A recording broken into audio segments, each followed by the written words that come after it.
अब लग रहा है कि उत्तम नगर में जहां हमारी बड़ी बहन कमलजीत शेरावत जी का जन्म हुआ, उस जन्म भूमि से जो है जयकारा निकला है। आदर के सम्मान मेरे सामने बैठी हुई मातृशक्ति, मेरी माताएं, बहनें, बुजुर्गों, नौजवान साथियों और प्यारे बच्चों और सम्मानित मंच पर बैठे हमारे बड़े भाई श्री राजवीर भारद्वाज जी और जितने भी साथी हैं, मैं हमारे भाई अश्विनी मुदगिल जी, पवन सिंगलाल जी और तमाम भारतीय जनता पार्टी के जुझारू साथीगण, आप सबको मैं नमन करता हूं। और जैसा कि अंकल जी ने बताया, क्या नाम अंकल जी आपका? बत्रा जी। बहुत ही बढ़िया तरीके से उन्होंने हमें समझाया और ये बिल्कुल ठीक बात है। आज जो हमारे देश के यशस्वी प्रधानमंत्री आदरणीय श्री नरेंद्र मोदी जी, उन्होंने हमारे देश का गौरव बहुत बढ़ाया है।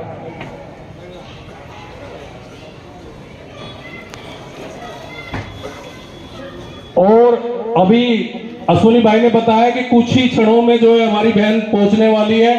तो मेरा सभी क्षेत्रवासियों से हाथ जोड़ के निवेदन है कि कृपया अपने घरों से आए और जितने हमारे व्यापारी भाई हैं वो सब जो है बाहर आए और अपनी बहन कमलजीत शेरावत जी का हार्दिक अभिनंदन करें, स्वागत करें। ये बड़े सौभाग्य की बात है कि हमारे बीच में जो हमारी बहन जो यहां पैदा हुई है, उनको भारतीय जनता पार्टी ने लोकसभा की टिकट दी है। ये हमारे लिए बड़े सौभाग्य की बात है। कहते हैं ना कि पड़ोसी पड़ोसी भाई होता है और अपना मारे तो छाया में गिरे, तो इस बात को भूलना नहीं है। विशेष तौर पे हमारे उत्तम नगर के निवासियों को, उत्तम नगर हो चाहे विकासपुरी हो, ये जो आसपास एरिया है, सबसे बढ़िया बात ये है कि हमारे बीच से जो है हमारी बहन आई है, तो हमारा दायित्व तो बनता है या नहीं बनता है? माताएं बहनें बोले कुछ फर्ज है हमारा? नहीं है। वो टिकट हमारे घर में लेकर आए हैं तो हमें भी इसका मान रखना पड़ेगा। और मान कैसे होगा?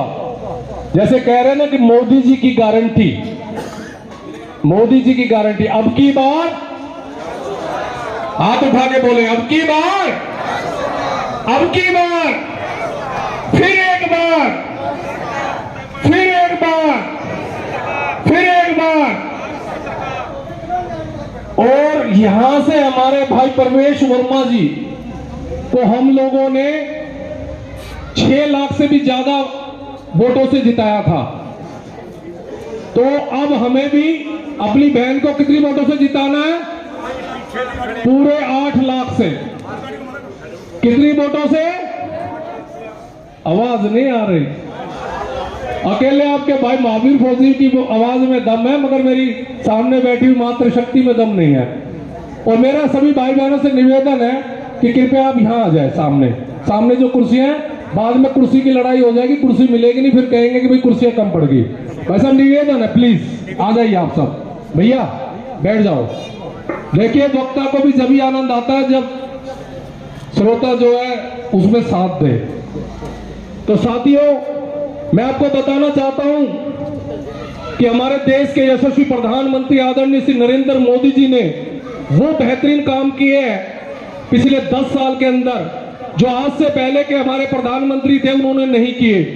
सबसे पहले तो उन्होंने हमारा गौरव बढ़ाया। 140 करोड़ जो नागरिक है हमारे भारत के विदेश में, आज हमारे नरेंद्र मोदी जी देश के ही नेता नहीं है, वो पूरे विश्व के नेता कहलाते हैं। हमें यह देखकर बड़ा हर्ष होता है जब हमारे देश के यशस्वी प्रधानमंत्री किसी देश में जाते हैं और वहां का राष्ट्रपति, वहां का प्रधानमंत्री जब उनके पैर छूता है, तो ये हमारे लिए बड़ी खुशी की बात है कि हमारे देश के मुखिया के एक दूसरे देश का मुखिया उनका इतना आदर सत्कार करता है। ये हमारे लिए गौरव की बात है। मगर मैं आपको बताना चाहता हूं कि उन्होंने पैर क्यों छुए। वो बहुत छोटा सा देश है जिसमें बहुत कम संख्या है। उन्होंने कहा था कि मोदी जी मैं आपके पैर दिल से छू रहा हूं, क्योंकि जब कोरोना काल लगा था तो उन्होंने सभी विदेशों में सभी से जो है सहायता मांगी थी, मगर किसी ने उनकी सहायता नहीं की थी। उस समय हमारे देश के यशस्वी प्रधानमंत्री आदरणीय श्री नरेंद्र मोदी जी ने ही उनको दवाइयां दी थी।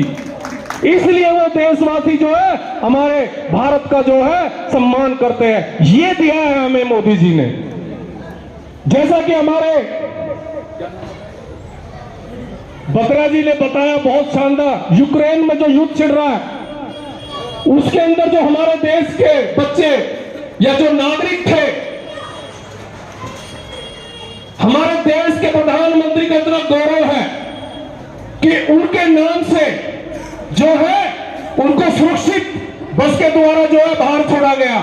और यही नहीं, उन्होंने कहा कि भी पहचान कैसे होगी कि ये इंडियन है, ये भारत का है। तो कहा था कि जो तिरंगा लेके बाहर आएगा वो उसको जो है कोई भी जो है हाथ नहीं लगाएगा। ये दिया है हमारे देश के नरेंद्र मोदी जी ने, जिसमें पाकिस्तान के बच्चों ने भी तिरंगा लेके निकले थे। जो भी वहां के देश के बच्चे थे सबने तिरंगे को अपने ऊपर हाथ में लेके निकले और उनको सुरक्षित जो है पहुंचाया गया। ये सम्मान मिला है हमें। तो क्या ऐसे यशस्वी प्रधानमंत्री को हमें दोबारा से प्रधानमंत्री बनाना चाहिए या नहीं बनाना चाहिए? मैं आपसे पूछता हूं। जो बनाना चाहते वो ही हाथ उठाए, बाकी ना उठाए। मुट्ठी बंद करके उठाए, मुट्ठी बंद करके, जो नरेंद्र मोदी जी को चाहते हैं। तो साथियों, बताने के लिए बहुत कुछ है। ये तो मैंने आपको विदेश नीति बताई है। आज विदेश में जो है भारत का डंका बज रहा है। 10 साल पहले जो हमारे देश के प्रधानमंत्री होते थे तो उनको एयरपोर्ट पे जो है पूरा नंगा कर दिया जाता था। सुरक्षा के लिहाज से उनको बिल्कुल चेकिंग करते थे, उनके एक एक कपड़े चेक किए जाते थे। मगर आज हमारे देश के यशस्वी प्रधानमंत्री जब किसी विदेश में जाते हैं, किसी देश में, तो वहां का राजा, वहां का राष्ट्रपति या वहां का प्रधानमंत्री हाथ जोड़ के उनका हार्दिक अभिनंदन करता है। ये दिया है मोदी जी ने हमें। तो साथियों, 500 साल का संघर्ष हमारे भारत में, हमारे प्रभु श्री राम लल्ला का मंदिर जो हमारे बुजुर्ग 550 साल से संघर्ष कर रहे थे, हम अपने भारत में ही उनका मंदिर नहीं बनवा पाए। उसको बनाने का काम किया किसने किया, मैं आपसे पूछना चाहता हूं। श्री राम मंदिर को बनवाने का काम किसने किया? माताओं बहनों बताइए। मोदी जी ने। जो जानता आवाज देके बोले, किसने बनवाया? आदरणीय श्री नरेंद्र मोदी जी ने 550 साल का संघर्ष पूरा किया, राम मंदिर बनवाया। और ये विपक्ष के लोग पहले कहते थे कि मंदिर वही बनवाएंगे, मगर बीजेपी वाले कभी डेट नहीं बताएंगे। और अब आपको मालूम हो गया, 22 जनवरी को मंदिर का उद्घाटन हुआ था और लोगों ने जो है दीपावली के रूप में पूरे भारतवर्ष में ही नहीं मनाया गया, विदेशों में भी जो है दीपावली मनाई थी। 22 जनवरी को मनाई थी या नहीं मनाई थी, मैं आपसे पूछता हूं। तो मैं एक बात और पूछना चाहता हूं आपके माध्यम से, जो हमारे प्रभु श्री राम जी को लाए हैं, क्या हमें उन्हें लाना चाहिए या नहीं चाहिए? बताइए, जो राम को लाए उन्हें हमें लाना चाहिए नहीं चाहिए? आवाज नहीं आ रही।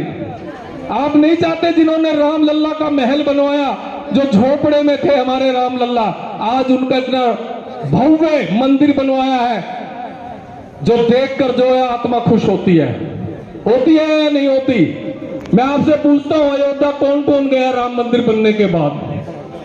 कौन कौन गया? आपको